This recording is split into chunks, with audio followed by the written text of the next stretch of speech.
Ration দুর্নীতি মামলায় ED তলব করলো এবার ঋতুপর্ণা সেনগুপ্তকে, অর্থাৎ অভিনেত্রীকে তলব। ইডির যে খবর এই মুহূর্তে আপনাদের সামনে রাখছি, রেশন দুর্নীতি মামলায় এবার তলব করা হলো অভিনেত্রীকে, তলব করা হলো ঋতুপর্ণা সেনগুপ্তকে রেশন দুর্নীতি মামলায়। আমরা কথা বলবো, টেলিফোনে রয়েছেন প্রতিনিধি বিক্রম দাস আমাদের সঙ্গে। বিক্রম, কি জানা যাচ্ছে? দেখো, যেটা জানা যাচ্ছে যে রেশন দুর্নীতি মামলায় এবার এনফোর্সমেন্ট ডিরেক্টরেটের তরফ থেকে ঋতুপর্ণা সেনগুপ্ত তাকে তলব করা হলো, যেটা ইডি সূত্রের খবর, যে মূলত সাক্ষী হিসেবে তার কাছ থেকে বেশ কিছু জিজ্ঞাসা রয়েছে তদন্তকারী আধিকারিকদের। এবং যেটা এখনো পর্যন্ত ইডি সূত্রে আমরা জানতে পারছি যে এই মূলত তলবের ক্ষেত্রে বেশ কিছু জিজ্ঞাসা আছে তদন্তকারী আধিকারিকদের, সেই প্রশ্নে কিন্তু তারা এই মুহূর্তে উত্তর খুঁজছেন, এমনটাই কিন্তু আমরা জানতে পারছি।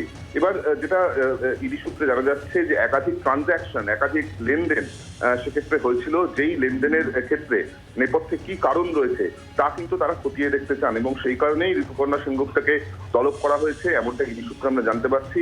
এর আগেও কিন্তু রোজভ্যালি মামলায় ঋতুপর্ণা সেনগুপ্তর নাম উঠে এসেছিল, যেখানে সিবিআই তাকে তলব করেছিল এবং তাকে জিজ্ঞাসাবাদও করেছিল সিবিআই তদন্তকারী আধিকারিকরা। এবার কিন্তু সরাসরি রেশন দুর্নীতি মামলা, সেই রেশন দুর্নীতি মামলাতে আর্থিক লেনদেন যাচাই করার জন্যই ঋতুপর্ণা সেনগুপ্তকে তলব করা হয়েছে, এমনটাই আমরা জানতে পারছি। এর আগে এই রেশন দুর্নীতি মামলায় আমরা জানি যে রাজ্যের মন্ত্রী, প্রাক্তন মন্ত্রী জ্যোতিপ্রিয় মল্লিক, তাকে গ্রেফতার করা হয়েছে, একাধিক ব্যক্তিকে গ্রেফতার করা হয়েছিল।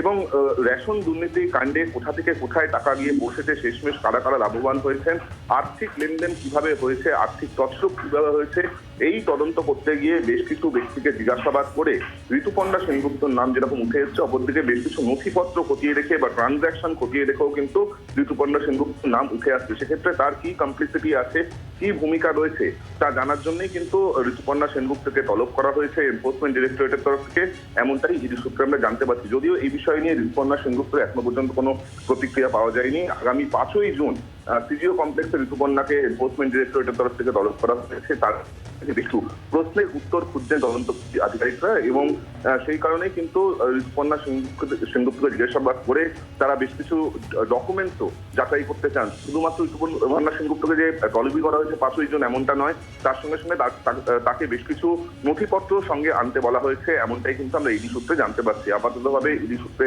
যেটা জানানো হচ্ছে যে ঋতুপর্ণা সেনগুপ্তকে তলব করার আগে একাধিক ব্যক্তির টেস্টিমনি নেওয়া হয়েছে, একাধিক ব্যক্তির স্টেটমেন্ট রেকর্ড করা হয়েছে, এবং বেশ কিছু ট্রানজ্যাকশন, বেশ কিছু ডকুমেন্ট খতিয়ে দেখেই তারা মনে করছেন যে ঋতুপর্ণা সেনগুপ্তকে জিজ্ঞাসাবাদ করে বেশ কিছু গুরুত্বপূর্ণ তথ্য উঠে আসতে পারে।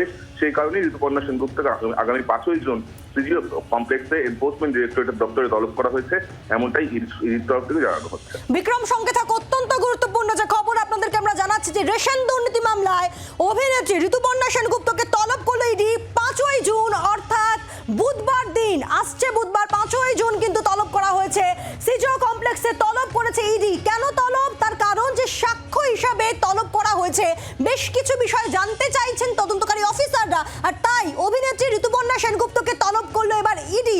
5ই জুন তলব করা হয়েছে, যেমনটা আমাদের প্রতিনিধি বিক্রম জানাচ্ছে যে রেশন দুর্নীতি মামলায় আপনাদের মনে থাকবে এর আগে আমরা দেখেছি তাবর তাবর নেতা মন্ত্রীদের গ্রেফতারি দেখেছি, আর এবার অভিনেত্রী ঋতুপর্ণা সেনগুপ্তকে তলব করেছে এনফোর্সমেন্ট ডিরেক্টরেট, সাক্ষী হিসেবে তলব করা হয়েছে এমনটাই জানা যাচ্ছে। এবং 5 তারিখ 5ই জুন তলব করা হয়েছে সল্টলেকের সিজিও কমপ্লেক্সে। আরো একবার বিক্রমের কাছে যাবো, বিক্রম দাস রয়েছেন টেলিফোনের প্রতিনিধি। বিক্রম, অত্যন্ত গুরুত্বপূর্ণ, কারণ রেশন দুর্নীতি মামলায় আমরা দেখেছি যে তাবর তাবর মন্ত্রী, হেভিওয়েট নেতাদের আমরা অ্যারেস্ট হতে দেখেছি, আর এবার ঋতুপর্ণা সেনগুপ্তকে তলব ইডির। দেখো, পাবলিক ডিস্ট্রিবিউশন সিস্টেম স্ক্যাম বা রেশন বন্টন দুর্নীতি, এই মামলায় আমরা দেখেছিলাম যে জ্যোতিপ্রিয় মল্লিক, তাকে গ্রেফতার হতে, বাকিবুর রহমানকে গ্রেফতার হতে, একাধিক ব্যক্তিকে এনফোর্সমেন্ট ডিরেক্টরেটের তরফ থেকে জিজ্ঞাসাবাদ করা হয়, এবং সেই তদন্ত করতে গিয়ে যেটা ইডি আধিকারিকরা জানাচ্ছেন যে একাধিক ট্রানজ্যাকশন খতিয়ে দেখে, একাধিক ডকুমেন্ট খতিয়ে দেখে, বিভিন্ন ব্যক্তির টেস্টিমনিতে কিন্তু ঋতুপর্ণা সেনগুপ্তর নাম উঠে এসছে। সেই কারণে ঋতুপর্ণা সেনগুপ্তর ভূমিকা তারা যাচাই করতে চান। সেই কারণেই তাকে আগামী 5ই জুন সিজিও কমপ্লেক্সে এনফোর্সমেন্ট ডিরেক্টরেটের দপ্তরে তলব করা হয়েছে। শুধুমাত্র তলবই নয়, ঋতুপর্ণা সেনগুপ্তকে বেশ কিছু ডকুমেন্টসও সঙ্গে নিয়ে আসতে বলা হয়েছে, যেই ডকুমেন্টস এনফোর্সমেন্ট ডিরেক্টরেটের আধিকারিকরা খতিয়ে দেখতে চান। ঋতুপর্ণা সেনগুপ্তর সঙ্গে কোনো রকম কোনো আর্থিক লেনদেন হয়েছিল কিনা এই রেশন দুর্নীতি মামলায় অভিযুক্ত ব্যক্তিদের, সেটাই কিন্তু তারা এই মুহূর্তে খতিয়ে দেখতে চাইছেন, যাচাই করতে চাইছেন। এর আগে যেটা জানিয়ে রাখবো যে এনফোর্সমেন্ট ডিরেক্টরেটের আগে রোজভ্যালি মামলাতেও কিন্তু ঋতুপর্ণা সেনগুপ্তর নাম উঠে এসেছিল, যেখানে সিবিআই ঋতুপর্ণা সেনগুপ্তকে তলব করে ফিজিও কমপ্লেক্সেই তাকে জিজ্ঞাসাবাদ করা হয় এবং তার স্টেটমেন্ট রেকর্ড করা হয়েছিল। এবার কিন্তু রোজভ্যালির পর রেশন দুর্নীতি মামলাতেও ঋতুপর্ণা সেনগুপ্তর নাম উঠে আসলো, যেখানে এনফোর্সমেন্ট ডিরেক্টরেটের আধিকারিকরা ঋতুপর্ণা সেনগুপ্তকে জিজ্ঞাসাবাদ করে তার ভূমিকা যাচাই করতে চাইছেন। তাকে বেশ কিছু ডকুমেন্টস নিয়ে আসতে বলা হয়েছে, বেশ কিছু নথিপত্র নিয়ে আসতে বলা হয়েছে। একই সঙ্গে যে সমস্ত টেস্টিমনি এখনো পর্যন্ত পাওয়া গেছে বা যে সমস্ত তথ্য তদন্তকারীদের হাতে উঠে এসছে, বেশ কিছু ডকুমেন্টস যাচাই করে বা ট্রানজাকশন যাচাই করে তারা যেটা মনে করছেন যে ঋতুপর্ণা সেনগুপ্তকে জিজ্ঞাসাবাদের প্রয়োজন রয়েছে এবং তার সেখানে তার কি ভূমিকা রয়েছে সেটাও কিন্তু জানার প্রয়োজন রয়েছে। বিক্রম, ঠিক এই জায়গা থেকে রেশন দুর্নীতি এবং সেই বিষয়ে ঋতুপর্ণা সেনগুপ্তকে তলব নোটিশ লিঙ্কটা কি?